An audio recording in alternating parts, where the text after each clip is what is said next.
नमस्कार दोस्तों, मैं आनंद सर आपका स्वागत करता हूं अपने YouTube चैनल मैथमेटिका क्लासेस में। पिछले लगातार 3 वीडियो से मित्रों हम पॉलिटेक्निक एग्जाम को ध्यान में रखते हुए मॉडल पेपर प्रोवाइड करा रहे हैं और आपका बहुत सारा प्यार दुलार हमको मिल रहा है और इसीलिए हमारे भी हौसले बढ़े हुए हैं। तो आज हम अभी तक मॉडल पेपर 1 यानी कि 50 क्वेश्चन 25-25 दो खंडों में मैथ के लिए डाल चुके हैं और आज हम मॉडल नंबर पेपर 2 का 25 क्वेश्चन डालने के बाद अगले 25 कड़ी यानी कि 26 से लेकर 50वें सवाल को लगाएंगे। आज ही के डेट में मित्रों आपको फिजिक्स के भी 25 क्वेश्चन के मॉडल पेपर प्राप्त होंगे और हमारा टारगेट है कि हम आपको 3 मॉडल पेपर मैथ के 3 मॉडल पेपर फिजिक्स के पूरा प्रयास होगा हमारा कि हम पूरे कराएं। बाकी तो खैर ऊपर वाला जानता है, प्रयास करना हमारा काम है। तो आइए शुरू करते हैं क्वेश्चन नंबर 26 से, जहां से हमने पिछली कड़ी रोकी हुई थी 25 के आगे। पहला सवाल हमारा आज का है 26वां, 4x² प्लस 3x माइनस 5 बराबर 0। तो क्वेश्चन है 1/अल्फा प्लस 1/बीटा² की वैल्यू क्या होगी, जहां अल्फा बीटा क्या है, समीकरण के मूल, समीकरण के मूल। ठीक है, आइए जरा ध्यान दें। तो जवाब है सर 4x² यानी कि ये हमारे लिए a का काम कर रहा है, 3x b का काम कर रहा है और ये पूरा किसका, c का। a बराबर 4, b बराबर 3 और c बराबर हमारा -5।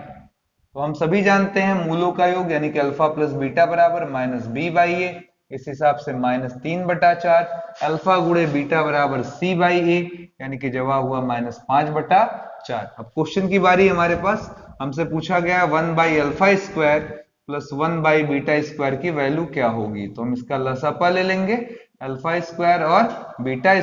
अल्फा² से अल्फा² कटा ऊपर बीटा², बीटा² से बीटा² कटा ऊपर अल्फा²। अब देखिए इसका मान तो हमें नीचे मिल रहा है, इसे हम लिख सकते हैं अल्फा बीटा का होल स्क्वायर, पर इसका हिसाब किताब नहीं बैठ रहा। तो हमने कहा कि सर एक छोटा सा काम कर लेते हैं, इसमें 2 अल्फा बीटा जोड़ देते हैं और 2 अल्फा बीटा घटा देते हैं। इससे क्या फायदा है, देखिए इससे कोई मान पर असर नहीं पड़ेगा और ये तीन मिलकर बन जाएंगे अल्फा प्लस बीटा का whole square minus 2 alpha beta by alpha beta का होल स्क्वायर। अब सभी की वैल्यूज उठाकर रख दें, अल्फा बीटा, अल्फा धन बीटा का मान -3/4 का होल स्क्वायर माइनस 2 अल्फा गुणे बीटा -5/4, नीचे -5/4 का होल स्क्वायर। आगे आप इसको सिंप्लीफाई कर सकते हैं, मैं इसमें टाइम जाया नहीं करूंगा क्योंकि इतना तो सब हर कोई समझदार है, जोड़ना और घटाना। ठीक है, यहाँ ट्रिक जो सीखनी थी वो ये कि हमने 2 अल्फा बीटा जोड़ा है और 2 अल्फा बीटा क्या किया है, घटाया है। चलिए अगले क्वेश्चन की तरफ चलते हैं।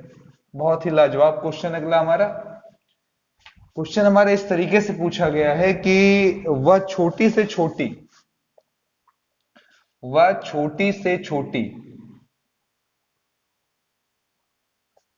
पूर्ण वर्ग संख्या, पूर्ण वर्ग संख्या जो संख्याओं 8, 10, 12, 15 से पूर्णता विभक्त हो, से पूर्णता विभक्त हो।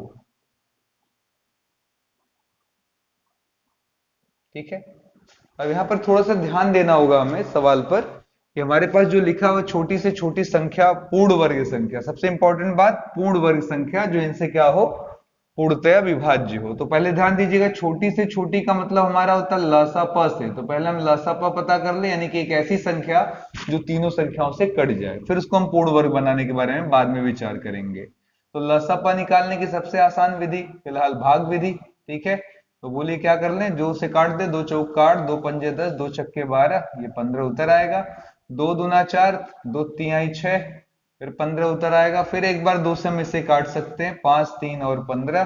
फिर 3 से काट सकते हैं, जवाब हुआ सर 5, 3 एक्का में 3, 3 पचे 15 और लास्ट टाइम हमने इसको 5 से उड़ा दिया है। ठीक है, तो हमारा लसपा आ गया है कितना, जवाब होगा सर 2 गुणे 2 गुणे 2 गुणे 3 गुणे 5। ये कितना आएगा, 2 दूना 4 दूना 8, 8 त्रिक 24 और 24 का गुणा 5 चौका 5 से, 5 चौका 20, 5 दूना 10, 2 12, 120 आ रहा है। पर ध्यान देना 120 पूर्ण वर्ग संख्या नहीं है।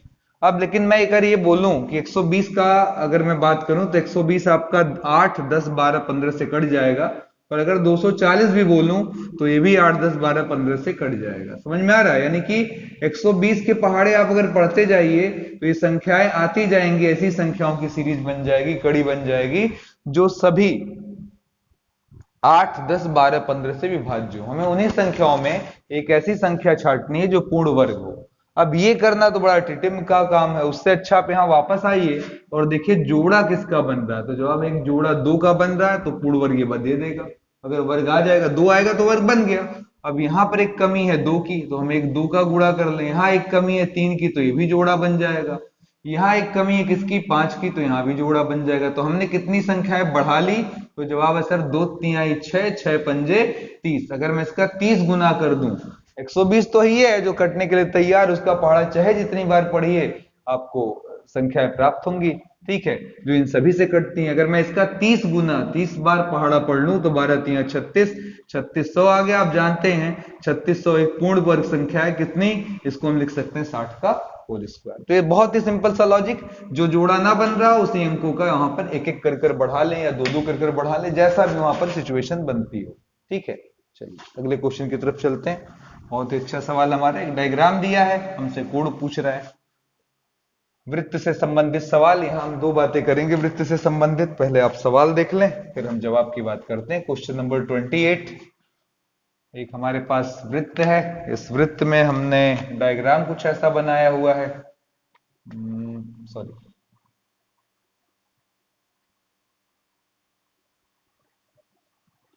ये O है हमारा, यानी कि सेंटर है, ये A है, ये C है, और यहां पर हमारे पास 120 है, यहां पर B लिखा हुआ है। ठीक है, ये कितना आएगा ये हम जानकारी चाहते हैं। ठीक है, कौन सा क्वेश्चन है सर? एंगल AOC, AOC की वैल्यू क्या होगी? अब ये सब लगाने से पहले किसी भी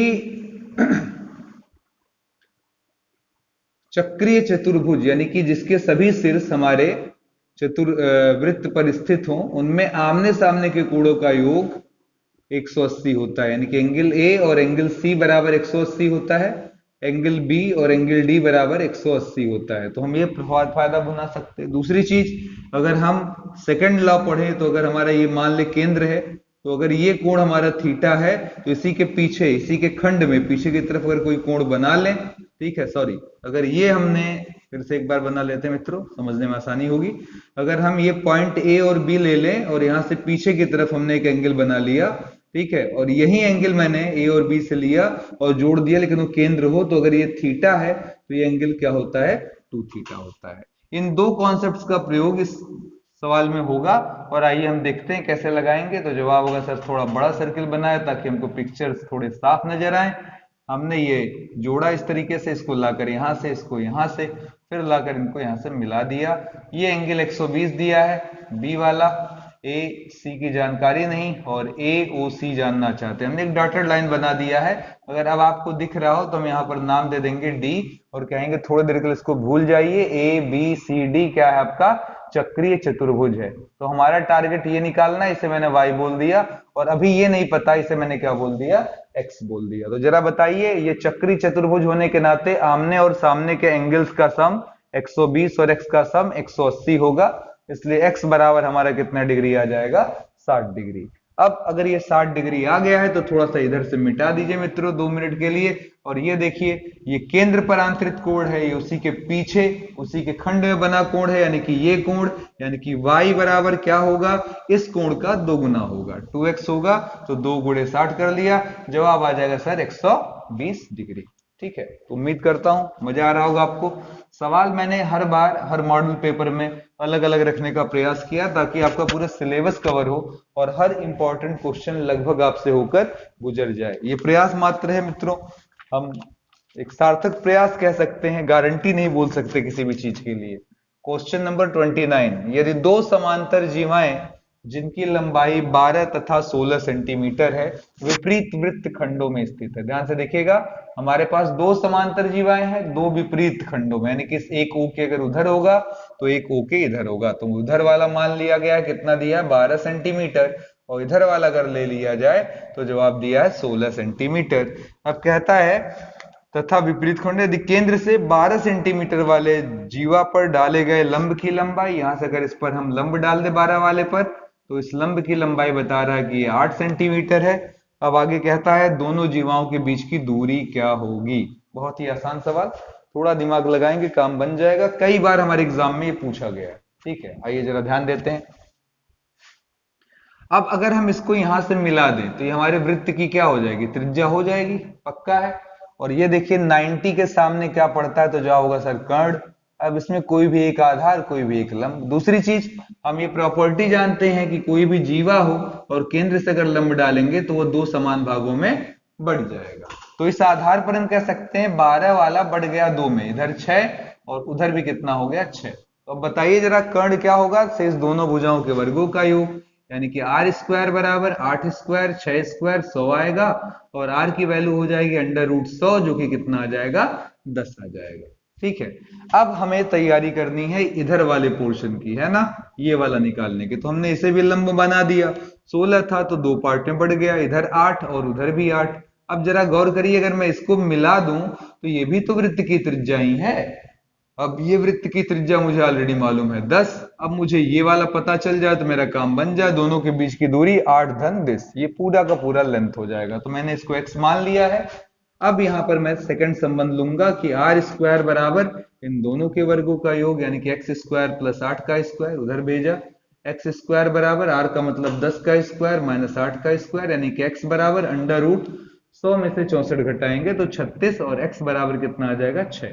तो ये 10, ये 6 रहा, ये वाला हमारा, और ऊपर 8 है। तो कुल दूरी समांतर रेखाओं या समांतर जीवाओं के बीच में, जवाब है सर 8 + x, यानी कि 8 धन 6, आंसर आ गया 14 सेंटीमीटर। तो उम्मीद कर रहा हूं सवाल आपको पसंद लगातार आ रहे होंगे, काफी डिलीशियस क्वेश्चन है, और मैं समझ रहा हूं कि आप इसको पूरे मजे के साथ, चाव के साथ चबा चबा कर खा रहे होंगे। आइए अगले क्वेश्चन की तरफ चलते हैं। क्वेश्चन नंबर हमारा 30 है, ऊंचाई और दूरी से लिया गया। ठीक है, क्वेश्चन 30 क्या लिखा गया है, एक गुब्बारा जिसका अर्धव्यास r है, एक गुब्बारा जिसका अर्धव्यास क्या है, r है, मतलब उसकी त्रिज्या r है, इसकी त्रिज्या r है, ऐसे बोल दें त्रिज्या r है। ठीक है, अब क्या कहता है, किसी दर्शक की आंख पर अल्फा कोण बनाता है। तो यहां कहीं दर्शक मान लेते हैं जमीन पर है, इसकी आंख पर ये क्या करता है, अल्फा कोण बनाता है। ऐसे जोड़ लेते हैं, ऐसे जोड़ लेते तो पूरा गुब्बारा कितने का कोण बना रहा है, अल्फा का। ठीक है, अब आगे कहता है यदि गुब्बारे के केंद्र पर उन्नयन कोण, केंद्र ये हुआ जिसे वो बोलते हैं, और इसे जमीन से ऐसे मिला दें यहां से, तो कह रहा है इस केंद्र का जो उन्नयन कोण है, यानी कि यहां से मिलाने पर जो कोण आएगा, ये कंप्लीट कोण जो आएगा वो कितना है हमारा, थीटा है। ठीक है, तो गुब्बारे की ऊंचाई कितनी होगी, मतलब ये आपको पता करना है, ये हाइट h पता करना है। ठीक है, तो चलिए सवाल पर चलते हैं, थोड़ा केयर करते हैं। अब देखिएगा ये जो पूरा अल्फा था, इतना पोर्शन देखिएगा, ये पूरा क्या है, अल्फा है। अब इसके दो पार्ट में बढ़ जाएगा समान भागों में, α/2 और α/2। और अगर हम लोग चाहे ये वाला ले ले चाहे ये वाला ले ले, दोनों में से कोई भी ले लीजिए, अगर हम इसको यहां से मिला देते हैं तो ये त्रिज्या ही तो है, और ये एंगल कितना होगा 90, क्योंकि स्पर्शी को जब हम केंद्र से मिलाते हैं तो एंगल कितने का मिलता है 90। तो अब बस इतना देखिए आप, अब इस R और इसका नाम दे दें A, यहाँ B, यहाँ पर C। ठीक है, चलिए अब बताइए जरा, अगर हम गौर करें, कहेंगे सर जी इस त्रिभुज ABO में एंगल कितने का है, अल्फा, तो tan α/2 बराबर लंब बटा आधार, यानी कि R/OA हो जाएगा, इसे उधर इसे इधर, तो OA बराबर R बटा tan α/2, यानी कि R cot α/2। इक्वेशन नंबर हमारा 1 हो जाएगा। ठीक है, यानी कि हमें OA का मान मिल गया। जब OA मिल गया तो देखिए ये रेखा हटा दीजिए, अपने आप आपको सब कुछ पिक्चर्स दिखने लगेंगे। ये भी उड़ा दीजिए, α/2 भी, ये भी उड़ा दीजिए। ठीक है, अब आपको साफ साफ केवल एक अच्छा सा ट्रायंगल दिख रहा है, राइट एंगल ट्रायंगल, जिसका नाम आप कह सकते हैं AOC। तो कह सकते हैं त्रिभुज AOC में। अब बताइए जरा AOC में एंगल थीटा है, तो कह सकते हैं tan थीटा, नहीं हम ले लेंगे sin थीटा, क्योंकि हमें क्या मालूम है, तो जवाब है सर AO मालूम है और ये निकालना है। तो लंब बटा कर्ण होता साइन, तो साइन थीटा बराबर लंब बटा कर्ण। अब हम इसको क्रॉस गुणा कर दें तो कह सकते हैं सर ओ ए आएगा, आगे हो जाएगा साइन थीटा, और ओ ए की वैल्यू उधर है आर कॉट अल्फा बाई 2, और साइन थीटा हमारा हो जाएगा सिर्फ साइन थीटा। तो ये हमारा मान आ गया। एच का कितना है हमारी ऊंचाई, आर कॉट अल्फा बाई 2 और साइन थीटा। ठीक है, उम्मीद कर रहा हूं सारे क्वेश्चंस आपको बहुत ही अच्छे से समझ में आ रहे हो। कोई प्रॉब्लम हो तो आप कमेंट बॉक्स में कमेंट करिएगा, हम प्रयास करेंगे समस्या को दूर करने का। अपना व्हाट्सएप भेजिएगा, हम जरूर उसको दूर कराएंगे। ठीक है, चलिए अगले क्वेश्चन की तरफ चलते हैं। क्वेश्चन नंबर हमारा 31, ये है 123 plus 400 sorry into 426 into 512 into 309 का इकाई अंक। ये बहुत ही आसान काम होता है मित्रों। अगर ऐसा सवाल पूछे कि इसका इकाई अंक क्या होगा, तो आपको केवल और केवल ध्यान दीजिएगा, इनका मल्टीप्लाई करते चले जाइए, इनका जो इकाई आएगा वही आपका आंसर हो जाएगा। तो देखिएगा मैं सब कुछ भूलकर 3, 6, 2 और 9 का गुणा करूंगा। 3 छक 18 गुणे 2 गुणे 9, तो 18 दूना 36 गुणे 9, 9 छक 54 और 9 त्रिक 27, 27 में 5 जोड़ देंगे 32। तो ये जुगाड़ होता है इकाई अंक निकालने का। इस तरीके का कोई भी मल्टीप्लाई दे, आप किनारे वाले अंकों का गुणा करें, जो उसका इकाई अंक आएगा वहीं इस पूरे गुणनफल का इकाई अंक होगा। मैंने नहीं कहा पूरा गुणनफल होगा, मैंने कहा इकाई अंक होगा। तो इकाई अंक कितना है, 4। अगला सवाल 32, कई बार एग्जाम में पूछा गया हमारे पॉलिटेक्निक, 5, 5 अंडर रूट 5 और फिर अंडर रूट 5। निकालने के बहुत सारे तरीके हैं। एक है घातांक करणी, जिसमें हम पढ़े a के पावर m गुणे a के पावर n। नियम होता है हमारा आधार सेम तो घात जुड़ जाती है। इस नियम पर अगर इसको हम लगाने का प्रयास करें तो देखिए हो जाएगा 5 के पावर 1/2। ये वाला अंदर से इधर से चलिए बाहर, बगल में 5 पर 1, फिर एक अंडर रूट है, फिर 5 है, फिर अंडर रूट है और फिर 5 है। ठीक है, अब यहां पर बताइए जरा क्या हो जाएगा। इसका मैं ट्रिक भी दूंगा जो विथ इन सेकंड निकलवा देगा। तो यहां पर देखिएगा आधार सेम है, घात जोड़ लीजिए, तो कहेंगे सर 1 और 1/2 को क्या करेंगे, जोड़ेंगे तो 3/2। तो 5 के पावर 3/2, फिर से देख लीजिए 5 के पावर 3/2, ये पूरा अंडर रूट हटाएंगे तो इसके ऊपर क्या आ जाएगा 1/2। बगल में एक 5 भी है, फिर एक अंडर रूट है, फिर एक 5 है और फिर एक अंडर रूट है। तो ये देखिएगा 2 दूना 4, ये हो जाएगा 3/4। यहाँ देखिए 5 पर 1 और 5 पर 3/4, फिर जुड़ेगा तो ये हो जाएगा 4, 3, 7/4। दोनों का मिलने से हो जाएगा 5 के पावर 7/4। ये दोनों खत्म, और ये अंडर रूट है, ये अंडर रूट हटकर इनके पावर पर ऐसे आ जाएगा। फिर पड़ोस में 5 और फिर इसके ऊपर अंडर रूट 1। तो बताइए जरा, 4 दूना 8, ये हो जाएगा अंडर रूट के अंदर 5 के पावर 1, 5 के ऊपर 7/8।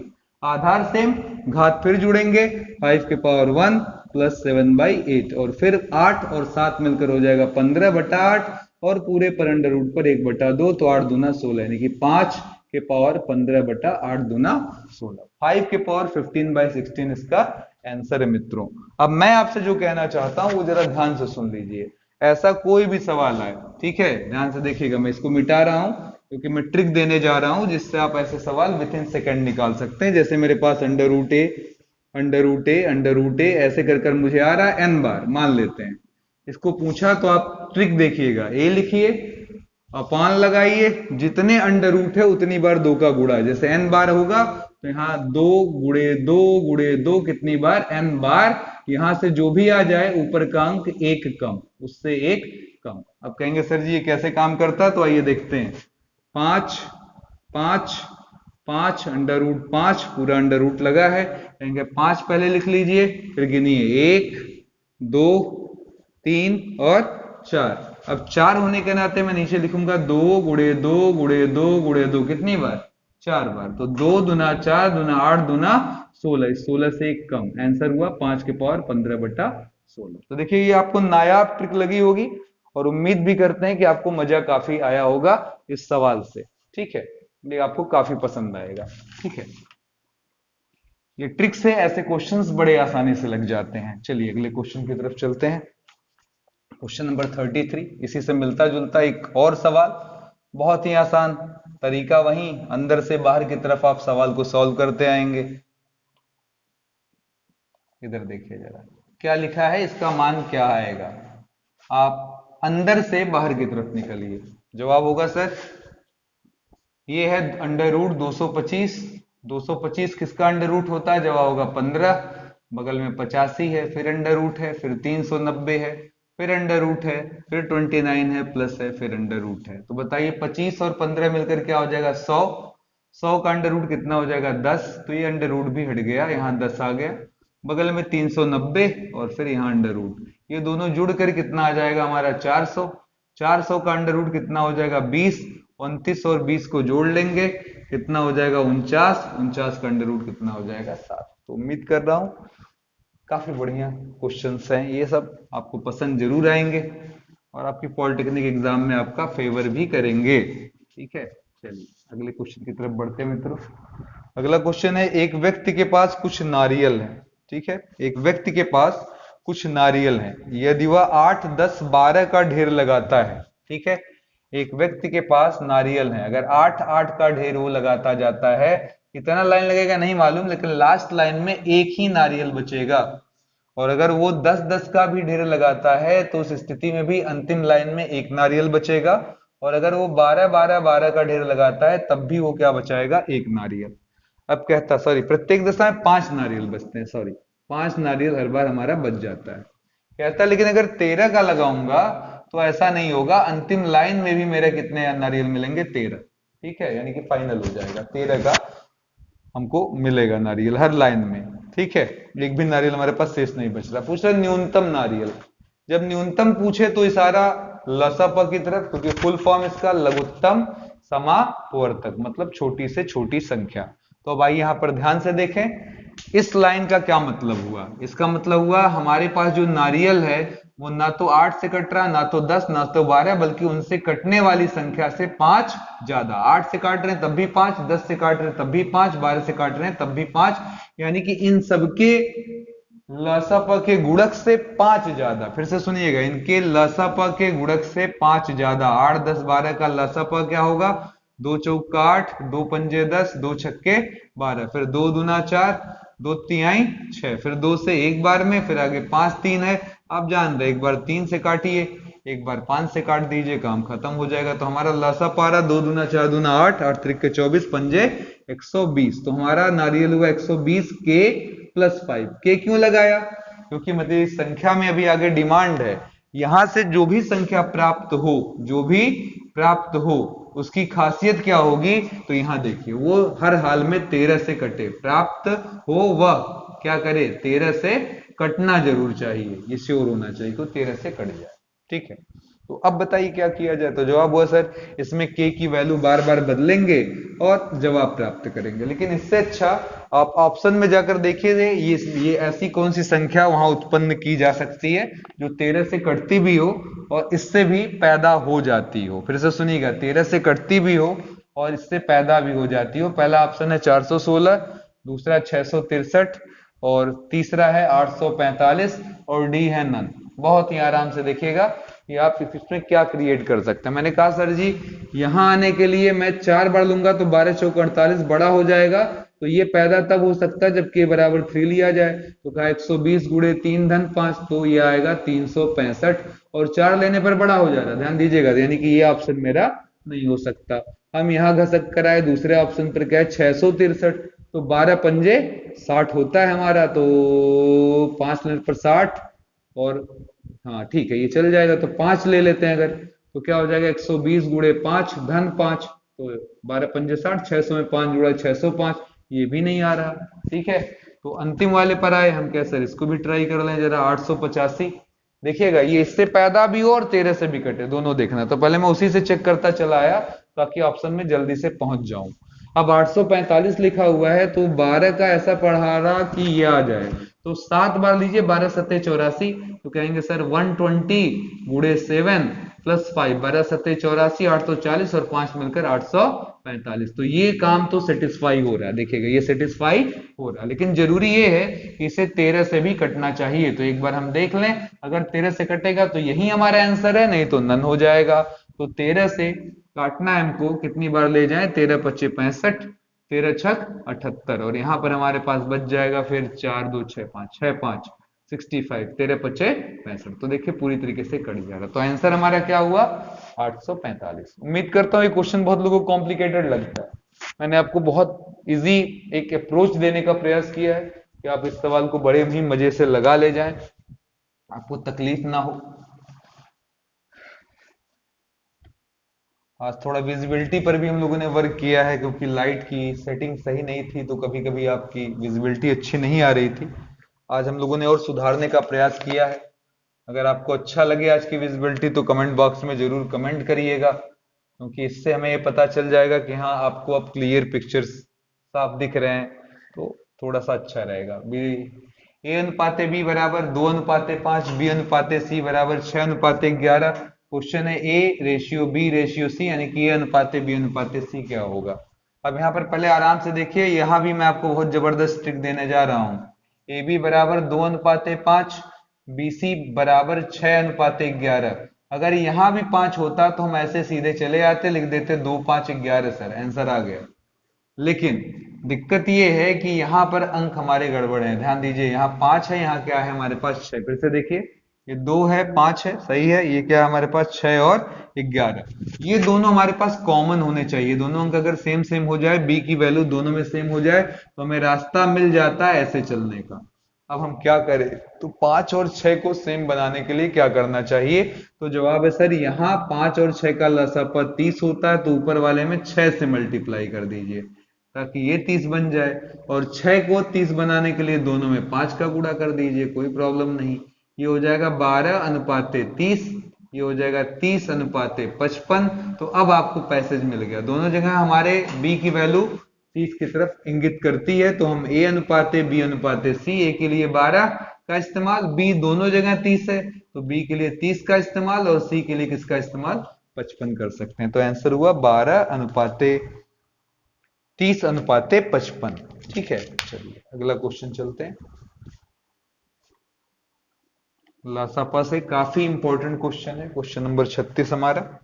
दो व्यंजकों का लासापा, दो व्यंजकों का लासापा। दो व्यंजक क्या है नहीं मालूम, जनरली हम उसे किससे दर्शाते हैं? px और qx से। बाकी सवाल में पढ़ेंगे, जैसा दिया होगा ठीक है। लासापा y + y + 2, y + 5, y + 4 है। और मासापा भी दे रखा आपको सवाल में, कहता मासापा y + 5 और y + 4 है।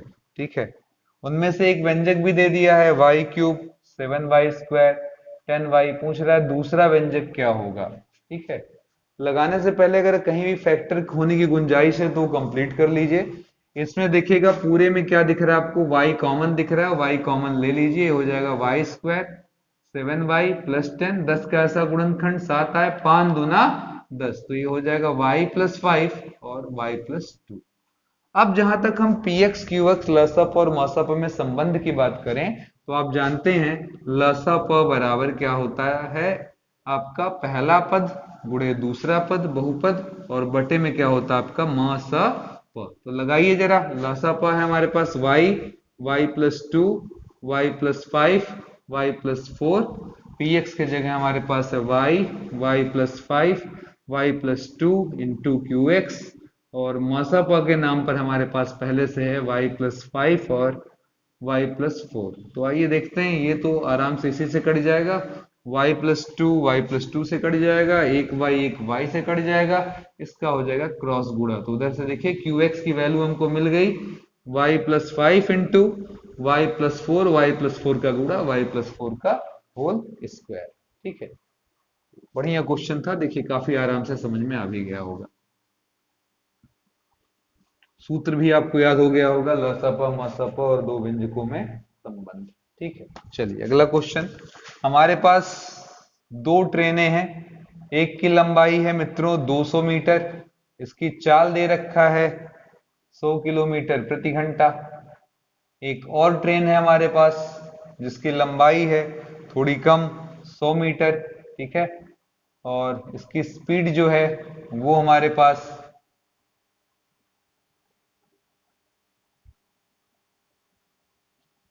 दिया गया है, एक मिनट सॉरी, 100 किलोमीटर प्रति घंटा नहीं है, यहाँ 54 किलोमीटर प्रति घंटा, यहाँ 36 किलोमीटर प्रति घंटा। ठीक है, कहता दोनों ट्रेनें एक दूसरे को मिलने के बाद समान दिशा में कितनी देर में क्रॉस करेंगी। एक ही दिशा में, जैसे एक ही दिशा में चल रहे हैं तब क्या क्रॉस करेंगे। तो सुन लीजिएगा, हम इसके लिए सूत्र यूज करते हैं। वो सूत्र है, समय है दोनों ट्रेनों की लंबाई का योग, दोनों ट्रेनों की लंबाई का योग, और बटे सापेक्ष गति। अब यहां पर ध्यान दीजिएगा, सापेक्ष गति जो मैं बोल रहा हूं ये क्या होता है, तो जवाब है सर सापेक्ष गति होता है कि एक दिशा तो हो जाएगा v1 माइनस वी2, ठीक है, और विपरीत दिशा तो यहां पर लिखा जाएगा v1 प्लस वी2। हाँ, ऊपर वाले में कोई छेड़छाड़ नहीं, क्योंकि दोनों स्थितियों में हम दोनों की लंबाई का योग ही लेते हैं। तो हमारे पास पहला ट्रेन है 200 मीटर का, दूसरा ट्रेन 100 मीटर का, और हमारी ट्रेनें एक ही दिशा में जा रही हैं, तो एक दिशा के लिए हम क्या यूज करेंगे, v1 माइनस v2। तो क्या करेंगे, 54 में से 36 को घटा रहे हैं, और ये किस में आएगा, किलोमीटर प्रति घंटा में। तो ये ऊपर हो गया 300 मीटर, नीचे आइए जरा, 54 में से 36 घटाएंगे तो हमारे पास 18 किलोमीटर प्रति घंटा आ गया। थोड़ी मैचिंग नहीं बैठ रही क्योंकि ये मीटर है और नीचे किलोमीटर प्रति घंटा। किलोमीटर प्रति घंटा को मीटर प्रति घंटा में बदलने के लिए 5/18 से गुणा किया जाता है, जिससे मीटर पर सेकंड में बदल जाता है। तो 18 से 18 हमारा क्या हुआ, कैंसिल, 5 से इसको काटे, ठीक है, तो 5 से 5 छक्के 30, 0, ये एम से एम कट गया, ये ऊपर आ गया, आंसर हो गया 60 सेकंड। 60 सेकंड का मतलब आप 1 मिनट भी कह सकते हैं, मतलब 1 मिनट में दोनों ट्रेनें एक ही दिशा में चलते हुए एक दूसरे को क्रॉस कर जाएंगी। ठीक है, चलिए आगे बढ़ते हैं अगले क्वेश्चन की तरफ।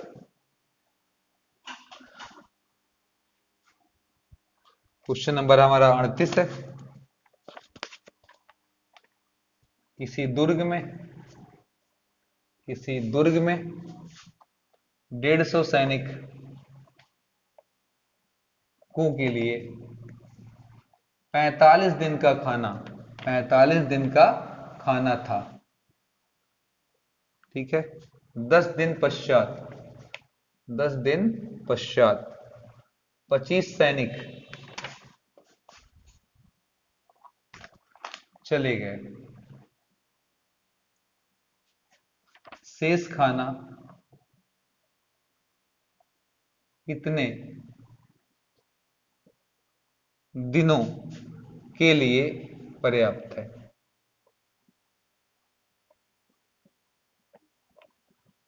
ठीक है, बढ़िया क्वेश्चन है। आपको याद होगा मैंने पिछले मॉडल पेपर में M1 D1 T1 W2 M2 D2 T2 और W1 ये फॉर्मूला दिया था आपको, man, M for man, D for day, T for time, W for work. ठीक है, पहली स्थिति में और दूसरी स्थिति में वर्क उल्टा यूज किया जाता है। ये लेकर आप ऐसे सवाल बड़े आराम से मैन एंड वर्क के लगा सकते हैं। क्या लिखा हुआ जरा हल में आइए। पहली स्थिति में लिखा है कि दुर्ग में 150 सैनिक थे, ठीक है, 150 सैनिक थे, अच्छी बात है, और उन्होंने के लिए खाना जो है हमारे पास 45 दिन का उपलब्ध है। यहाँ खाना ही हमारा जो है वो वर्क है, खाना ही क्या है, वर्क है, या राशन जो वहां उपलब्ध है वही हमारा वर्क है। तो राशन को मैंने W मान लिया। 10 दिन पश्चात 25 सैनिक चले गए। अब यहाँ पर लोग धोखा खा जाते हैं, 10 दिन पश्चात सैनिक गए हैं, यानी कि दूसरी स्थिति में भी अभी 150 सैनिक हैं, लेकिन क्या दिन तक ये रहे, 10 दिन तक, और इन्होंने क्या किया, तो जवाब है सर खाना खाया। तो यहां पर आप W2 लिख लीजिए। ठीक है, पहले इतना रिलेशन जरा ध्यान से देखिए, फिर आगे पढ़ते हैं। ठीक है, अब यहां पर पहले लिखा कि 150 सैनिक 45 दिन खा सकते थे, फिर 150 सैनिकों में 10 दिन तक इन्होंने खाया, और फिर ये 10 दिन बाद इसमें से 25 सैनिक चले गए हैं। तो भाई तीसरी अवस्था भी है, उसको भी देख लीजिए। तीसरी अवस्था में 25 सैनिक चले गए हैं, तो 150 में से 25 गया, आ गया 125। ठीक है, अब यहां पर हमारा क्या है, कितने दिनों तक आपका राशन चलने वाला है ये बताना है। ठीक है, जबकि राशन बचा कितना है, W3 क्या है, कुल खाना पहले W था, इस W में से W2 निकल चुका है क्योंकि ये लोग 10 दिन खाना खाए, ये खाना इतना खत्म, तो W2 निकाल कर देंगे, जो बचेगा वो तीसरी इस गोल के लिए 125 लोगों के काम में आएगा। तो आइए चलिए पहले फॉर्मूला लगाएं, M1 D1 W2 और M2 D2 W1। M1 है 150, D1 है 45, और W2 के जगह हम W2, M2 150, डे 10, और W1 का मतलब W से। ठीक है, तो ये 150 कट गया, 5 2 10, 5 9 45। ठीक है, ये हो गया, तो W2 बराबर हो गया आपका 2/9 W। ठीक है, ये 9 नीचे आ गया, 2/9W। अब ये चीज आप यहाँ इस्तेमाल कर सकते हैं, कहेंगे सर W माइनस W2 का मतलब 2/9W। इतना खाना खा चुके थे लोग, जो बचा है वो ये रहा। ठीक है, तो 9W से 2W गया, 7W/9। अब इन साहब को आप जिससे चाहे उससे भिड़ा दे, पहले से, दूसरे से या तीसरे से। मैंने पहला और तीसरा ले लिया, तो फॉर्मूला बनेगा M1 D1, उधर बनेगा M3 D3, इधर बनेगा आपका W3, उधर बनेगा W1। तो M1 का मान 150, डे 45, W3 है 7W/4, फिर M3 है हमारा 125, डे निकालना है, W1 का मतलब W से है, तो 25 से 6 बार में, 25 से 5 बार में, 5 से फिर काट दिया, 5 9 45, W से W काट दिया। ठीक है, अब उधर हमारे पास क्या बचा है, केवल D3, और इधर आ गया हमारा 9 सत्ते 63/4, यानी कि हम कह सकते हैं D3 बराबर 7 4 से काटेंगे, 4 दूना 8, और 4 एक्का में 4, 2 3, 4 पंजे 20, 3 0, 4 7 28, 4 पंजे 20, ऐसे लिख सकते हैं इतना दिन। और ये ना लिखना पसंद आए तो आप 3/4 रिमाइंडर जो बचा वो लिख सकते हैं, इतने दिन। तो तीसरी स्थिति में खाना 15 सही 3/4 दिन चलेगा। लेकिन अगर कुल खाना पूछा जाए तो ध्यान दीजिएगा, अगर 150 के 150 सैनिक रहे होते तो कै दिन चलता है खाना, 45 दिन। अभी क्या चला है हमारे पास खाना, तो जवाब हुआ सर ये 10 दिन चले यहाँ पर। ठीक है, और फिर यहाँ पर हमने यहाँ पर क्या किया, अगली बार खाना कितनी बार चलाया, 15 सही 3/4 दिन। कहीं थोड़ी सी मिस्टेक जरूर हुई है मित्रों, कैलकुलेशन फॉल्ट थोड़ा सा। अच्छा हाँ, यहाँ देखिए 6 मेरा छूट रहा है, तो यहाँ 6 था तो 2 तिहाई 6, 2 दूना 4, ये हो गया 9 त्रिक 27। हाँ, ये 9 त्रिक 27 और 27 गुणे 7, 7 सते 49, 7 दूना 14 और 4 18, बटा क्या लग जाएगा 2, ये आ जाएगा D3 बराबर। ठीक है, तो ये हो जाएगा आपका 2 9 18, 2 चौका 8, 2 पंजे 10, या 94 सही 1/2, 94 सही 1/2। तो यहाँ पर ध्यान दीजिए, पहली बार खाना हमारा कै दिन चल रहा था, 45 दिन। अब खाना कै दिन चलेगा, 150 लोगों के साथ 10 दिन और 125 लोगों के साथ 94 सही 1/2 दिन। तो इसको जोड़ दें तो 94 में 10 जुड़ जाएगा, 104 दिन पूरा, और अगला आधा दिन, यानी कि 104 सही 1/2 दिन हमारा भोजन आराम से चल जाएगा। ठीक है, चलिए अगले क्वेश्चन की तरफ चलते हैं। बहुत बेहतरीन ये क्वेश्चन था, क्योंकि इसमें हमने मैन एंड वर्क को बहुत अच्छे से समझा। 3 स्टेप में हमारे पास ये सवाल था। अगला क्वेश्चन, 10 संख्याओं का औसत, 10 संख्याओं का औसत 15 है, जबकि प्रथम 6 संख्या का औसत 20 है, और अंतिम 5 का औसत 12 है। तब छठवीं संख्या क्या होगी, तब छठवीं संख्या क्या होगी, ये पूछ रहा है। ठीक है, आइए वापस सवाल में। कहेंगे सर बहुत आसान काम है, छठवीं संख्या क्या होगी, हल में आ जाएंगे। पहले कहेंगे सर जी 10 संख्याओं का औसत 15 है, तो इस लाइन का मतलब हुआ 10 संख्याएं x1 x2 and so on करते हुए कितना, x10 तक। और अगर थोड़ा अंडरलाइन कर लें तो x3 x4 x5 x6 x7 x8 और x9। ये समझाने के नाते लिख रहा हूं, क्योंकि हमारे पास ज्यादा क्वेश्चंस लगाने के मौके नहीं है, तो हम इसको उधर भेज दें तो ये आ जाएगा 10 का योग, x1 x2 और ऐसे करते हुए x5 x6 x7 x8 x9 और x10 का सम अप कितना आ जाएगा, 150। पहला समीकरण। दूसरा कहता है प्रथम 6 का औसत 20 है, तो प्रथम 6 का मतलब x1 x2 x3 x4 x5 x6 divided by क्या, 6 बराबर कितना है 20। क्रॉस गुणा, ये दे देगा हमको x1 x2 x3 x4 x5 और x6 की वैल्यू 120, इक्वेशन नंबर 2।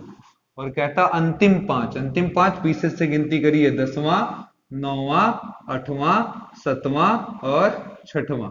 इन अंतिम 5 का औसत हमारा कितना दिया है, 12, तो 12 पंजे 60। तो इनका भी मैं यहाँ नीचे लाकर दिख रहा हूँ, क्या हो जाएगा, क्रम से देखिएगा, उल्टे तरफ से लिखिए, इधर से लिखिए, क्या लिखेंगे, कहेंगे सर जी x6, x7, x8, x9 और x10, इन सभी का सम हमारा जो आ रहा है वो हमारा कितना आ रहा है, 12 पंजे 60, ये हो गया 3। अब अगर आप इन दोनों पर गौर करें तो आप पाएंगे सर, अगर इनको जोड़ लें तो x1, x2, x3, x4, x5, और अगर गौर करें तो x6 कितनी बार आएगा, 2 बार, 2 टाइम्स x6, उसके बाद x7, x8, x9 और x10 बराबर 180।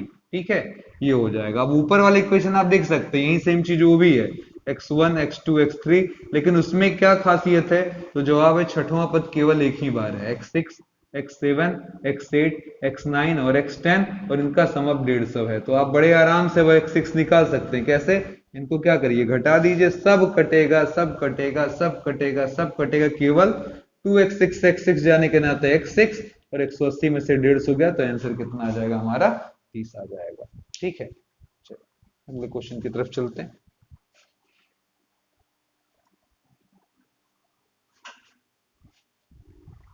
क्वेश्चन नंबर हमारा 41, किसी वस्तु के क्रय मूल्य तथा विक्रय मूल्य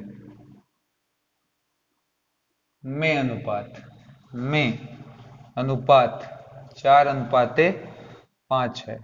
वस्तु बेचने पर लाभ प्रतिशत बराबर क्या होगा। ठीक है, तो क्रय मूल्य विक्रय मूल्य से संबंधित सवाल,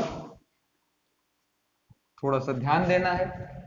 आपको दिया है हल में इस तरीके से सवाल में कि क्रय मूल्य और विक्रय मूल्य का अनुपात, क्रय मूल्य और विक्रय मूल्य का अनुपात हमारे पास लिखा है 4:5। ठीक है, तो सवाल उठता है सर क्रय मूल्य कितना होगा, तो जवाब हो जाएगा सर 4 है तो उधर से 4x, और विक्रय मूल्य कितना हो जाएगा, तो विक्रय मूल्य के करस्पॉन्डिंग 5 है तो 5x। अब आप बताइए जरा, लाभ प्रतिशत का फॉर्मूला क्या होता है, जवाब होता है सर लाभ बटा क्रय मूल्य। ठीक है, और गुणे क्या हो जाता है 100। तो हम लाभ कैसे निकालेंगे, विक्रय मूल्य से क्रय मूल्य घटाकर, तो जवाब हुआ सर 5x - 4x। क्रय मूल्य कितना था, जवाब है 4x इंटू 100, एक्स वाई क्या हो जाएगा 4x इंटू 100, तो x कटा, 4 से काटेंगे, 4 दूना 8, 4 पंजे 20, कितना आ जाएगा 25% का लाभ हमें इस व्यवसाय या इस हिसाब किताब में होगा। ठीक है, चलिए अगले क्वेश्चन की तरफ चलते हैं।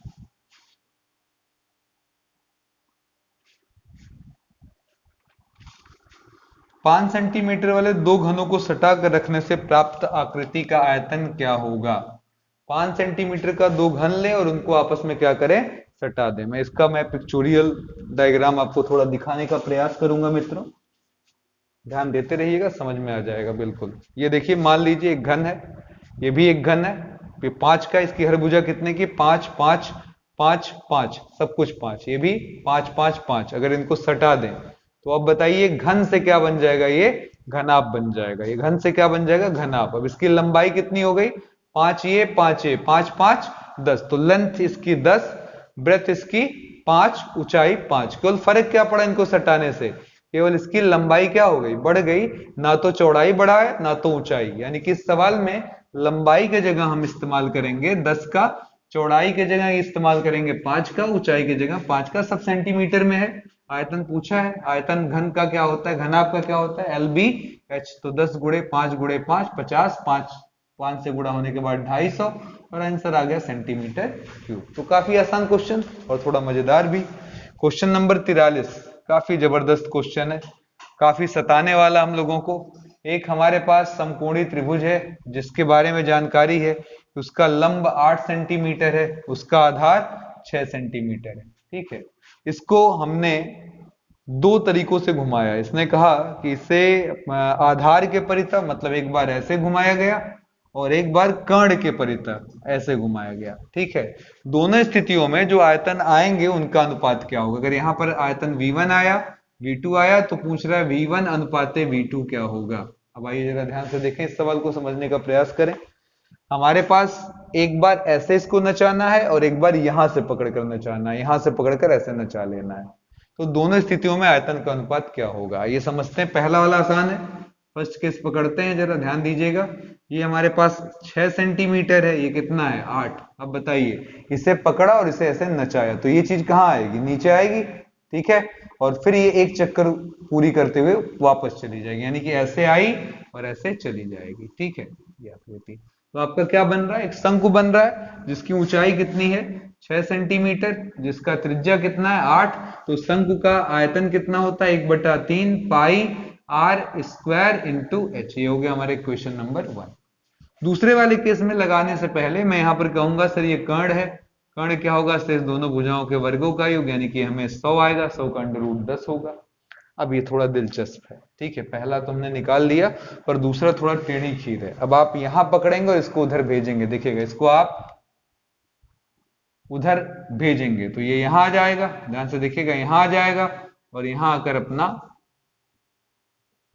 इसको इधर लाएंगे तो देखिए ये ऐसे रोटेशन में यहां आएगा, ठीक है, इस जगह पर इस तरीके से आकर फिर क्या करेगा, ऐसे लौट जाएगा। तो हम ये शेप इसका कंप्लीट कर सकते हैं। समझ में आ रहा है, ये चीज ऐसे आ गई। अब इसको डॉटेड लाइन से आप जोड़ सकते हैं।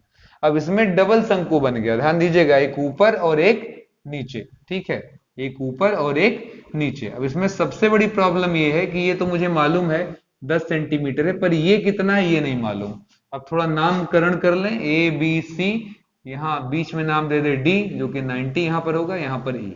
अब अगर आप यहां पर गौर करें तो त्रिभुज एबीसी का क्षेत्रफल, एबीसी का क्षेत्रफल कितना होगा, तो जवाब होगा सर एक होगा हाफ गुणे आधार गुणे ऊंचाई, हाफ गुणे 6 गुणे 8। और दूसरा ये भी होगा, ऐसे देखिए ये आधार और ये लंब जहां पड़ता है, ध्यान दीजिएगा, आपको पुराना डायग्राम याद होगा, जहां लंब पड़ता है ये आधार होता है और ये क्या होता है ऊंचाई। तो यहां देखिए ये लंब यहां पड़ा तो ये आधार यानी कि ये एसी, और ऊंचाई के नाम पर हम ये रेडियस ले सकते हैं अपना, ठीक है। इसको आर डैश कह दीजिए इंटू आर डैश। तो हाफ हाफ कट गया।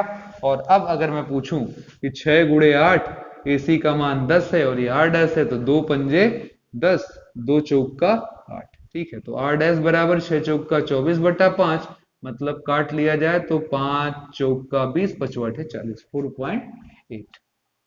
एक ऊपर और एक नीचे। तो बोलिएगा जरा ऊपर वाले शंकु के लिए आयतन क्या बोलेंगे, कहेंगे सर जी ऊपर वाले का आयतन हो जाएगा V1, इसको V1 हमने इसको पूरा क्या बोला था V2 बोला था, तो V2 बराबर बोल लो V2 1 डैश और V2 डबल डैश, नाम दे दीजिए। जरा बताइए इसका क्या हो जाएगा, कहेंगे sir ji 1/3 pi r dash का स्क्वायर, और ये ऊंचाई के नाम पर CD हमारे पास।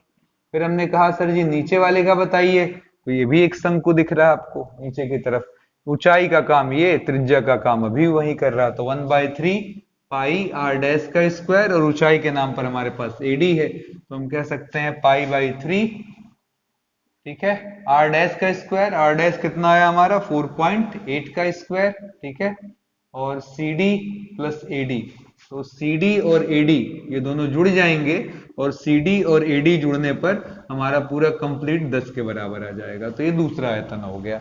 अब हमें क्या निकालना था, V1 रेशियो V2, V1 की वैल्यू पाई/3, 8 का स्क्वायर बाई 6, नीचे पाई/3, 4.8 का स्क्वायर इंटू 10 लगाकर अब इसको काट पीट दीजिए, वो काम आपका रहा। मैं समझता हूं इस सवाल में जानबूझकर मैंने दोनों केस लिया ताकि आपको आराम से समझाया जा सके कि हाँ हम किस तरीके से इस सवाल में ट्रीटमेंट करेंगे, ठीक।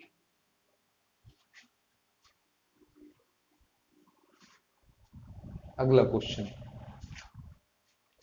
किसी गोले की त्रिज्या अगर हम बढ़ा दें 20%, एक गोला है जिसकी त्रिज्या थी r और हमने r को प्रमोट कर दिया, थोड़ा बड़ा कर दिया, और कहा सर जी अब नया त्रिज्या हो गया r डैश जो पहले से 20% अधिक है, तो क्षेत्रफल में कितनी वृद्धि हो जाएगी, ठीक है। तो पहले r है, अब यहाँ क्षेत्रफल पूछे तो कहेंगे सर जी हो जाएगा 4 पाई r स्क्वायर, और दूसरी बार क्या हो जाएगा S2 बराबर, तो जवाब 4 पाई r डैश का स्क्वायर।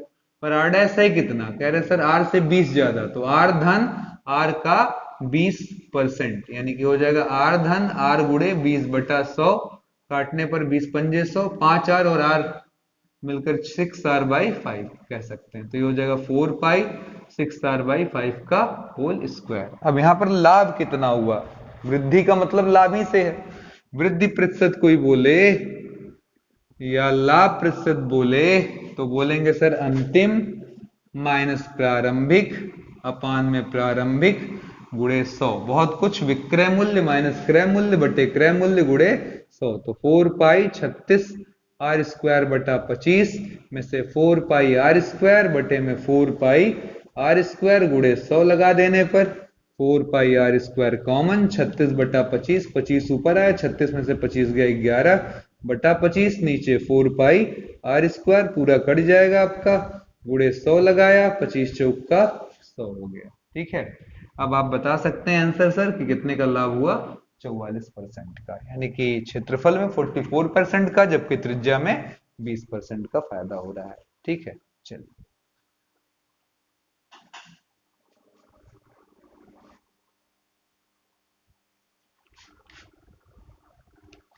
अगला क्वेश्चन।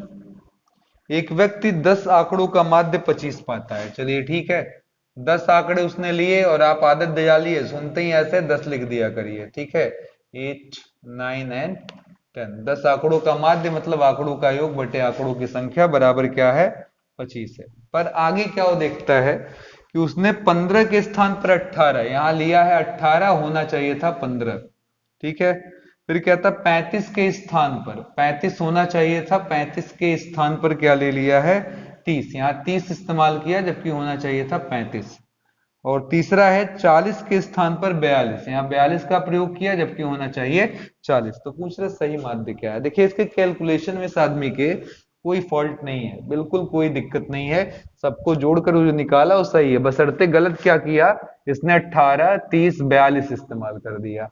होना क्या चाहिए था 15, 35 और 40। तो बताइएगा ये इससे क्या अंतर है, तो जवाब होगा सर -3 का।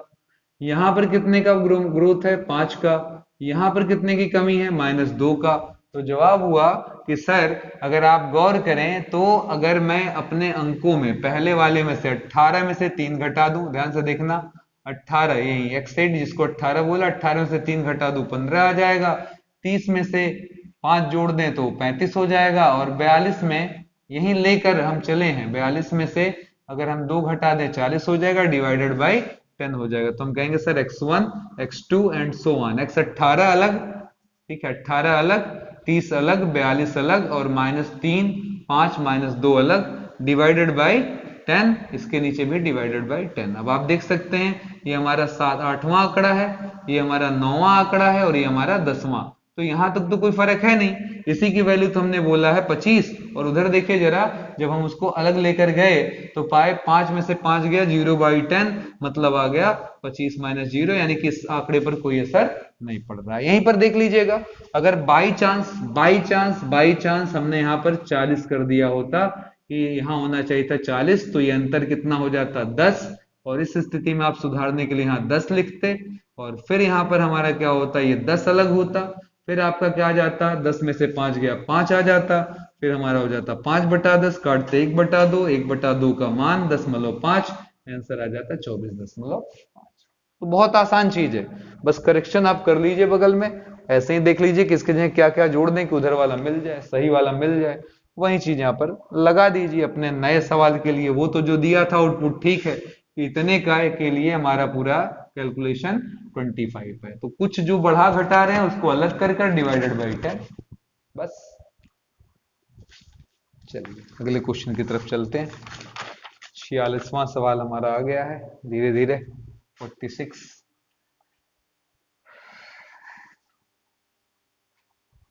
46वां हमारा है, यदि बिंदु 1,2 x, -1 और 4,5 संरेख हैं तो x क्या होगा।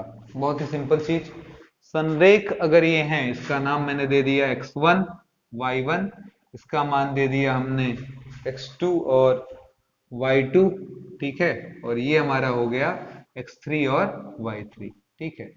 संरेख होने पर अगर एक ही लाइन पर ये तीनों पॉइंट पड़ते हैं तो इससे कोई त्रिभुज नहीं बनता, और हम कहेंगे तब त्रिभुज का मान, त्रिभुज का क्षेत्रफल जो आएगा वो क्या आएगा, 0। और त्रिभुज का फॉर्मूला क्या होता है, जवाब होगा हाफ x1 y2 - y3, फिर x2 y3 - y1, फिर x3 y1 माइनस y2 बराबर क्या लगा दिया 0। ये उधर जाकर इसे 0 कर देगा। x1 की जगह हम लगा देंगे 1, y2 माइनस y3, y2 का मतलब -1, y3 का मतलब हो जाएगा आपका 5 और प्लस x2, x2 का मतलब x, y3 माइनस y1 यानी कि 5 में से घटा दीजिए 2, x3, x3 की जगह 4, y1 माइनस y2, तो y1 माइनस y2 का मतलब हो गया 2 माइनस माइनस 1 बराबर क्या हो गया 0। तो 3 आएगा, 3 चौक का 12 हो गया, 5 में से 2 गया 3x और ये हो जाएगा आपका -6 बराबर 0। 12 में से 6 गया आपका 6 आएगा, ठीक है। और 3x बराबर आ जाएगा उधर -6, तो काट देंगे, 3 दूना 6, x बराबर कितना -2 हमारा आंसर हो जाएगा, ठीक है। चलिए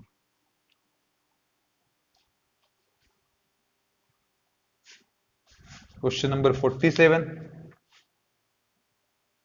4x माइनस 3y बराबर 12 किन चतुर्थांशों से होकर जाता है, किन चतुर्थांशों से होकर जाता है। बहुत कॉमनली ये सवाल पूछा जाता है। मैं इसे अंतःखंड में बदलूंगा। अंतःखंड का रूप कैसा होता है आपको मालूम होना चाहिए, x by a y by b बराबर 1। पिछले वीडियो में भी मैंने ऐसा कुछ चर्चा किया है अंतःखंड के लिए। तो यहाँ 1 लाने के लिए क्या कर दे, इंटू 1 लगाए, 12 को नीचे भेज दे, तो 4 तिया 12, 3 चौका 12, ये प्लस लगाकर यहाँ माइनस कर लेते हैं और 12 एक्का में 12। तो अभी अंतःखंड रूप है। ये अंतःखंड रूप कहता है x को हम a पर काटेंगे, y को कहाँ काटेंगे b पर, और इन दोनों पॉइंट्स को जब मिला देंगे तो हमें अपनी स्ट्रेट लाइन मिल जाएगी। यहाँ देखिए x को कहाँ पर काटेगा, जवाब होगा सर 3 पर, तो 1 2 3 यानी कि 3 का 0 पर एक पॉइंट। दूसरा y को -4 पर, तो ऊपर प्लस और नीचे माइनस, 1 2 3 4, ये हो गया 0 का -4। अब इन दोनों को हम क्या कर सकते हैं, ऐसे मिला सकते हैं। तो आप देख सकते हैं ये पहला चतुर्थांश, ये चौथा, और ये कौन सा है तीसरा, यानी कि लाइन 1 3 और 4 से होकर जाएगी, ठीक है। चलिए अगले क्वेश्चन की तरफ बढ़ते हैं।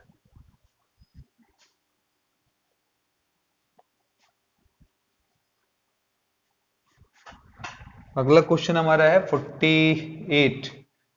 रेखा के अक्षों पर, रेखा जो x तथा y अक्षों पर a और b का अंतःखंड काटती है, इस पर कितने का काटती है a का, दूसरे पर कितने का काटती है b का अंतःखंड काटती है, ठीक है। तो ये स्ट्रेट लाइन ऐसे जोड़ लिया जाए, और ये भी समझ में आ गया कि इसका समीकरण होगा, अभी भी आप समझे ही हैं, x by a y by b बराबर 1। कहता है इसकी मूल बिंदु से लंब दूरी p है, मूल बिंदु से लंब दूरी p है, लंब दूरी क्या है p है, ठीक है।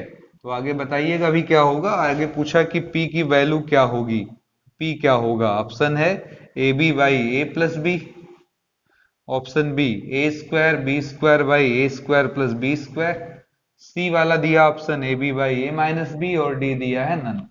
अब बताइए जरा, मूल बिंदु यानी कि 0 0 से x बाई ए, बल्कि ऐसे लिखें 1 by a x plus 1 by b y और -1 बराबर 0 की लंब दूरी, ठीक है। ये निकालना हमको, तो कहेंगे इधर तो p ही है सर, उस तरफ देखिए जरा, रूल होता है x के जगह 0 y के जगह 0, ये लिख लेना, मतलब ये अंक रख लेना जो भी यहां पर हो, फिलहाल 0 0 है तो 0 0, और नीचे अंडर रूट लगाकर x के गुणांक का वर्ग और y के गुणांक का वर्ग, ये लंब दूरी निकालने का सूत्र। तो 1 बाई ए का होल स्क्वायर 1 बाई बी का होल स्क्वायर। अब मुद्दा ये है कि हमें पी स्क्वायर का मान चाहिए, क्वेश्चन पूछा है पी स्क्वायर का मान, तो बताइए, तब वर्ग कर दिया हमने, ठीक है, क्या हो जाएगा पी स्क्वायर बराबर, ये हटा देते हैं ऑप्शन, आराम से कैलकुलेशन कर लेते हैं। तब पी स्क्वायर बराबर क्या हो जाएगा, हमारा जवाब हो जाएगा सर पी स्क्वायर बराबर ये पूरा वर्ग होगा, ये 1, ये अंडर रूट हट गया, 1 by A square 1 by B square, तो पी स्क्वायर लसअप लेंगे, ए स्क्वायर बी स्क्वायर उलट कर ऊपर A square B square by A square plus B square, ये हमारा आंसर हो गया, ठीक है। उम्मीद कर रहे हैं सारे क्वेश्चन आपको अच्छे लग रहे होंगे, क्योंकि ये सब एकदम सिलेक्टिव प्रॉब्लम्स है जो हमारे बोर्ड में बार बार, सॉरी हमारे पॉलिटेक्निक एग्जाम में बार बार पूछा जाता है, ठीक है। अगला क्वेश्चन 49वां, x minus under root 3y बराबर 8 और under root 3x plus y बराबर 5 के बीच का कोण क्या होगा, इनके बीच का कोण क्या होगा, ठीक है। चलिए जरा वापस आइए, हम इसको इधर ले आएंगे, इसको इधर ले जाएंगे और पाएंगे √3y बराबर हो जाएगा x माइनस 8। अब यहाँ से √3 हटा दीजिए तो आएगा 1/√3x प्लस माइनस 8/√3। आपने पढ़ा होगा y बराबर mx प्लस c। अभी यहाँ m1 और c1 लिख देते हैं। तो इस रेखा का अगर कोई प्रवणता पूछे तो कहेंगे सर जी m1 बराबर 1/√3। ठीक है, और यहां पर आते हैं जरा, यहां भी उधर भेज देते हैं, कहेंगे सर जी y बराबर माइनस √3x प्लस 5। तो ये फिर हम कहेंगे सर जी m2 है और ये क्या है c2। तो हम फिर कहेंगे m2 बराबर कितना हो जाएगा -√3। अब कोण निकालने के लिए आपके पास तीन कॉन्सेप्ट है। डायरेक्ट अगर मिल जाए तो बहुत अच्छा है, m1 m2 अगर -1 आता है तो रेखाएं लंबवत होती हैं। ठीक है, अगर m1 और m2 बराबर आ जाए तो रेखाएं समांतर होती है। कोई अन्य कोण है तो आप tan थीटा बराबर लगाते हैं क्या, m1 माइनस m2 बटे में 1 प्लस m1 m2। ये फॉर्मूला लगाकर हल कर देते हैं। अब आप जरा ध्यान से देखिए, आपको ऐसे उर्ली दिख रहा है, ये दोनों अगर हम गुणा करा दें m1 और m2 का साइड बाय साइड तो हम पाएंगे 1/√3 का -√3 से गुणा, ये काट कर इसे -1 बन जाएगा। इट इंप्लाइज रेखाएं क्या हैं, लंब है, रेखाएं लंब है। ठीक है, बहुत अच्छा क्वेश्चन था छोटे में। लास्ट क्वेश्चन की तरफ आ चुके हैं मित्रों, जो बहुत जबरदस्त है। ट्रिग्नोमेट्री और स्ट्रेट लाइन का एक साथ बहुत जबरदस्त प्रयोग इस सवाल में। अगले क्वेश्चन में हमारे सवाल हमारा उस रेखा का समीकरण 50वां, उस रेखा का समीकरण, उस रेखा का समीकरण जो बिंदु a cos cube theta a sin cube theta से होकर जाए, से होकर जाती है तथा x sec theta plus y cosec theta बराबर a पर लंब है, क्या होगी। ठीक है, ये हमारे लिए x1 और y1 जहां से पॉइंट हमारी रेखा होकर जाए। कमी केवल प्रवणता की, क्वेश्चन समझिएगा, हमारी स्ट्रेट लाइन कहां से होकर जा रही है, जो मैंने ऊपर लिखा उसी से, x1 और y1 से, और लंब है किसके ऊपर, तो जवाब है सर ये लंब है इसके ऊपर, x sec theta plus y cosec theta बराबर a। तो लंब होने पर अभी भी संबंध समझा है, m1 गुणे m2 बराबर -1।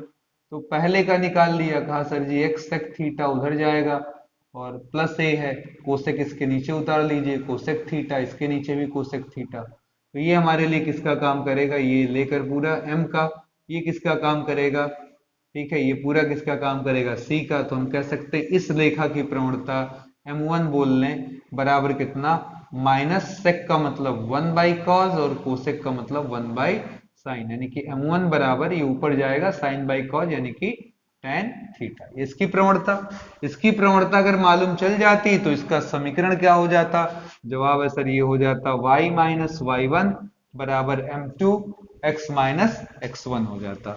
तो अब इन दोनों की सहायता से हम m2 निकाल लें।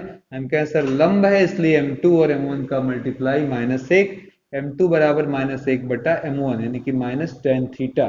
काट दीजिए, यहाँ वैल्यू रख दीजिए, y माइनस y1, y1 का काम कौन कर रहा है, a साइन क्यूब थीटा।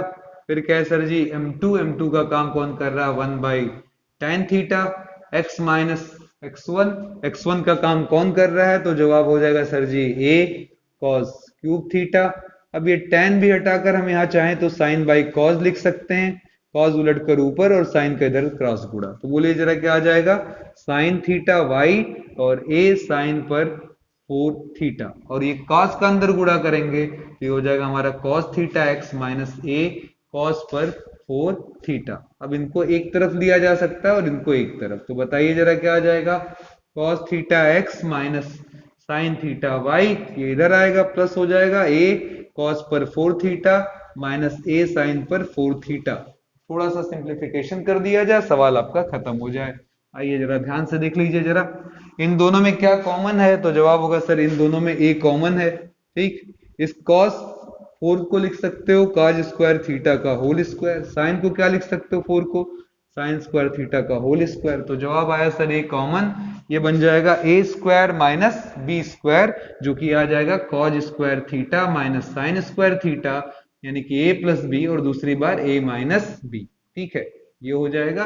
और बराबर में हमारे जो लिखा था वो लिखा ही लिखा है, आंसर आपका आ चुका है। जरा ध्यान से देख लीजिए, cause square theta plus sine square theta 1 होता है, cause square minus sine square theta cos 2 theta होता है। तो रिजल्ट आ गया a cos 2 थीटा बराबर cos theta x minus sine theta y। तो ये रहा हमारा रिजल्ट रेखा के लिए। उम्मीद करता हूं ये 25 क्वेश्चन का सेट आपको पहले वाले सेटों से भी बहुत ही प्यारा लगे। और अभी हम एक सेट इस पर और आपको उपलब्ध कराएंगे जिसमें और भी अच्छे सवाल होंगे, वो हमारा लास्ट सेट होगा। साथ ही साथ चलते चलते ये भी कह दूं कि फिजिक्स के लिए आपको कहीं भटकने की जरूरत नहीं है। फिजिक्स के भी 3 सेट आपके लिए अपलोड हो रहे हैं आपके एग्जाम के पहले। ये मॉडल पेपर है, जाने से पहले देखिए। ईश्वर चाहेगा तो आपका भला ही भला होगा। वैसे यहाँ से हर किसी का भला ही हुआ है, क्योंकि यहाँ दिल भी साफ है और इरादे भी बिल्कुल नेक है। तो धन्यवाद, ऐसे ही देखते रहे हमें, और अपना कमेंट और शेयर और अपनी मोहब्बतें बनाए रखें। और सबसे बड़ी बात, शेयर बनाए रखें, क्योंकि ये 3-4 दिनों बाद आइटम इस साल के लिए तो एक्सपायर हो जाएगा, फिर ये अगले साल ही काम आएगा। धन्यवाद दोस्तों, जय हिंद, जय भारत।